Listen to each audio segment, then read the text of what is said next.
Hi అండి, అందరికీ నమస్తే. హాతీరాం బావాజీ గారు తిరుమలలో వెంకటేశ్వర స్వామితో పాచికలాడిన ప్రదేశము, ఆయన సమాధి ఇక్కడ ఉందండి. దాని గురించి ఇప్పుడు మనం తెలుసుకుందాము. ఒక కథనం ప్రకారము ఉత్తర భారతదేశం నుండి సుమారు 600 ఏళ్ల క్రితము హాతీరాం బావాజీ అనే బైరాగి తిరుమలకు వచ్చి తిరుమలేశుని భక్తి శ్రద్ధలతో పూజించేవారు. బావాజీ భక్తికి మెచ్చి ప్రతినిత్యం స్వామివారు బావాజీతో పాచికలాడేవారట. ఈ ప్రాంతాన్ని పాలించిన నవాబు ఇది కట్టుకథ అని ప్రూవ్ చేయడానికి బావాజీని ఒక గదిలో నిర్బంధించి ఆ గది నిండా చెరగడ్లు వేసి ఒక రాత్రిలో మొత్తం తినాలని శాసించారు.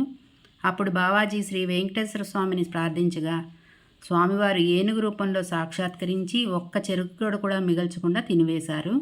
అప్పటి నుండి తిరుమల ఆలయానికి ప్రధానాధికారిగా నిర్మించబడి ఆలయ సమీపంలోని శ్రీ సీతారామాలయం నిర్మించారు. శ్రీ స్వామివారు ఏనుగు రూపంలో వచ్చారు కనుక హాతీ అని, రామాలయం నిర్మించారు కనుక రామ్ అని బావాజీకి అప్పటి నుండి హాతీరాం బావాజీ అని వాడుకలోకి వచ్చింది. ఇప్పటికీ మనం ఆ పాచికలాడిన ప్రదేశాన్ని ఈ మఠంలో చూడవచ్చు. Thank you.